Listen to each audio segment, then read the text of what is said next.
In 1986, a man named Walter McKillen was sentenced to death in Monroeville, Alabama.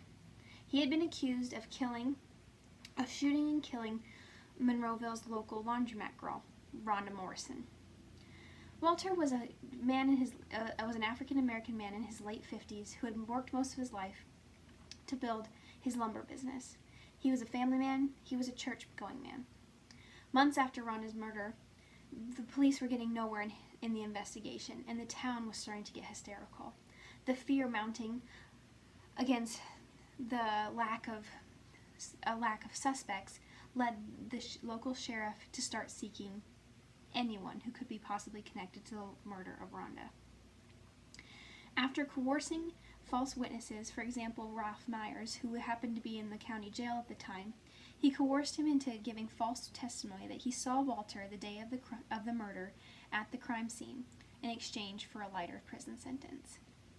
Walter was convicted after a day-and-a-half trial by a mostly white jury to die in Alabama. He spent 6 years as an innocent man on Alabama's death row. He would later be released and exonerated of the crime. Not 10 years after being released, he would be diagnosed with trauma-induced dementia. He would die confused and alone. In 1970, Trina, a young girl who had been abused most of her life, sexually, verbally, and physically, was sentenced to life without parole. She had gone over to the neighborhood boys' house in an attempt to befriend the boys who lived there. The mother had previously not allowed the boys to play with Trina and her sisters. Trina snuck inside the house and, looking for the boys' room, lit a match. Trina was very cautious around fire because she had lit herself on fire with lighter fluid when she was just 5 years old.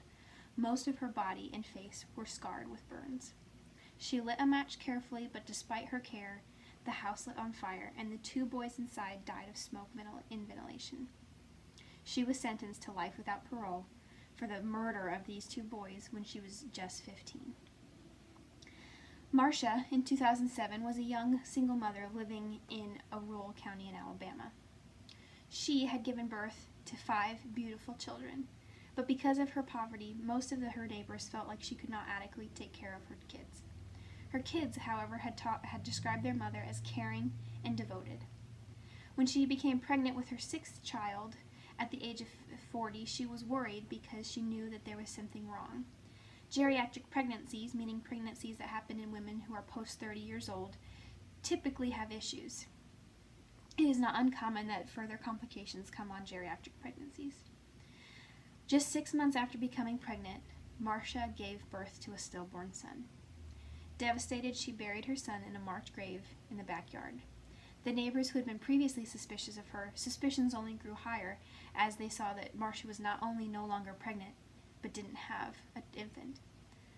They called local cops, telling them that Marcia had committed infanticide and killed her newborn child by smothering him in the bathtub. Marcia was convicted on the false witness of a medical examiner whose license was revoked just 10 years after her conviction. These are the stories of heartbreak that happen in our prison system every day. I have spent most of my time in college seeking ways to get involved in justice. I just read the book Just Mercy, which is where the stories of Walter, Trina, and Marcia come from. Written by Alabama lawyer Bryan Stevenson, who started the Equal Justice Initiative back in the 80s, has sought justice for people condemned to die in our prison systems. He has been an advocate for those who are mentally ill, for juveniles, for people stuck in severe poverty, and for single mothers who have been sentenced to life in prison. Not only was Trina, the young girl, convicted of committing murder, but in prison she was continually raped by guards, and after a few years she gave birth to one of their sons while in prison. The child was immediately removed for her, only causing her mental deterioration to increase. Walter, as I mentioned earlier, suffered from severe dementia, which later would kill him. These are the stories, these are the issues, these are the problems, and these are the faces and names behind the people who are in our prisons at this very moment. Bryan Stevenson and I believe, share a very similar heart and vision for what we want our justice system to look like, and in the ways that we want it to be fixed. As of October 2019, however, there were 2,271 people sentenced to die in America's prison systems, according to deathpenaltyinfo.org. That's a lot of life. Under that same category on the website, there is a list of names, of 14 names under the category, executed but possibly innocent. Lawyers don't want to work for people who are already dead, so these people will never be justly exonerated, but the possibility that our government killed them while they were innocent looms over their graves. If we want the problem to be solved, Americans will fight the prison system for reforms in the prison system and of our death penalty. These are human lives, and as Brian Stevenson talks about in his book, we are all equally broken, and equally broken people need to be kind to one another.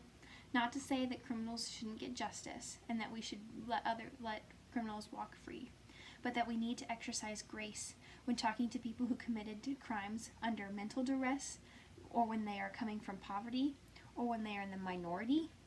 These are people who don't have access, sadly, to the same justice that you and I do. Imagine living in a world where people like Walter, Trina, and Marcia had access to the justice that they needed, that they required. A world where Marcia wasn't separated from her 5 children. A world where Trina wasn't raped by her prison guards. A world where Walter didn't waste 6 years of his life rotting in prison for a crime that he didn't commit. These are the changes that need to happen. We need to educate ourselves on the issue and be aware of what is happening in our prison systems. We need to not believe everything that we hear. And we need to reach down to people who we deem undeserving. We need to encourage local churches to get involved in poverty-stricken areas in our local areas. We need to be the voice for people stuck behind bars who didn't have the proper access to justice when they needed it.